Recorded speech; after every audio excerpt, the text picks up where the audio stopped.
କଥା କନ୍ କି ସାଙ୍ଗମାନେ, ଆପଣମାନେ ତ ଜାଣିଥିବେ ଏବେ ତାଳ ସିଜନ୍ ଚାଲିଛି। ଆଉ ତାଳର ତ ଫେମସ୍ ଆଇଟମ୍ ହେଲା ତାଳ ଗୁଲଗୁଲା, ଯେଉଁଟାକୁ ତାଳ ବରା କୁହନ୍ତି ମ ସେଇଟା। ବର୍ଷକର ଫଳ ମାନେ ଗୋଟେ ହେଉ କି ଫାଳେ ନିହାତି ବନେଇକି ଖାଇବା କଥା। ତ ସାଙ୍ଗମାନେ ଆଜି ଚାଲନ୍ତୁ ବହୁତ ସହଜ ଉପାୟରେ ତାଳ ରସ ବା ତାଳ ମଣ୍ଡି ବାହାର କରିବା। ତ ସାଙ୍ଗମାନେ ମୁଁ ଏଇଠି ନେଇଛି 7ଟା ତାଳ।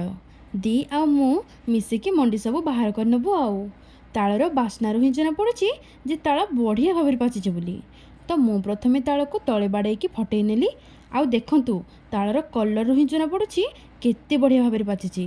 ଆଉ ହଁ, ଯଦି ତାଳ ଭଲସେ ପାଚିଥାଏ ନା, ତାର ପଗଡ଼ି ଆପେ ଆପେ ବାଡ଼େଇବା ସାଙ୍ଗେ ସାଙ୍ଗେ ହିଁ ଖୋଲିଯାଏ। ଏବେ ମୁଁ ସବୁ ତାଳ ଟାକୁଆ ଆଉ ତା ଚୋପାକୁ ଅଲଗା ଅଲଗା କରି ନେଇ ଭଲ ଭାବରେ ପରିଷ୍କାର କରିନେଲି। ଆଉ ଏଇଠି ଆମର ତାଳ ଟାକୁଆ ହେଇଗଲା ରେଡ଼ି।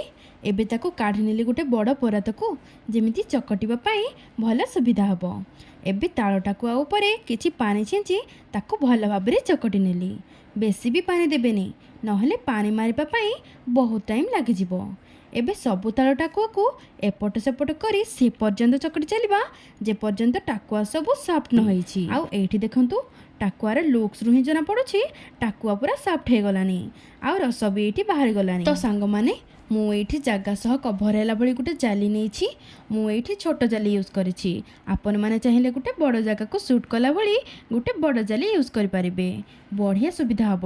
ଆଉ ହଁ, ଜଲ୍ଦି ବି ହେଇଯିବ।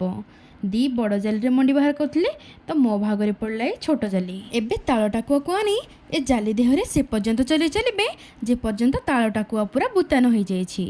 ଯଦି ବି ହାଲକା ଟିକେ ଟିକେ ରସ ରହିଯାଇଛି, ଟାକୁଆରେ ଟିକେ ହବର ପାଣି ଦେଇ ଭଲ ଭାବରେ ତାକୁ ଚଲେଇବେ, ପୁରା ବୁତା ହେଇଯିବ।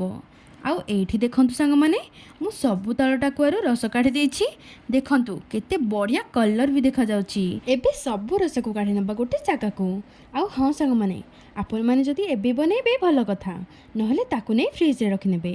ଏବେ ସବୁ ରସକୁ ଗୋଟେ ବଡ଼ ଜାଗାକୁ କାଢ଼ି ଗ୍ୟାସ୍ରେ ବସେଇ ସେ ପର୍ଯ୍ୟନ୍ତ ପିତ୍ପାତିଆ ମାରି ଚାଲିବା ଯେପର୍ଯ୍ୟନ୍ତ ନ ଫୁଟିଛି।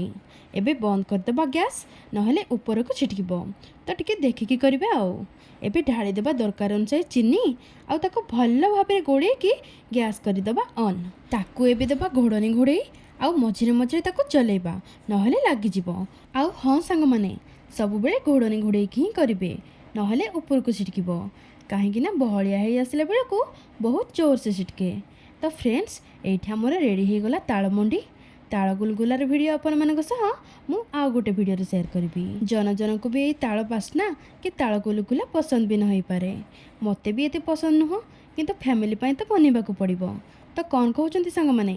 ଆପଣମାନଙ୍କୁ ଯଦି ଭଲ ଲାଗେ, ତାହେଲେ ଏଇଭଳି ବଡ଼ ଝୁଡ଼ି ଜାଲି ସାହାଯ୍ୟରେ ନିହାତି ବନାନ୍ତୁ, ପୁରା ଇଜି ହେଇଯିବ।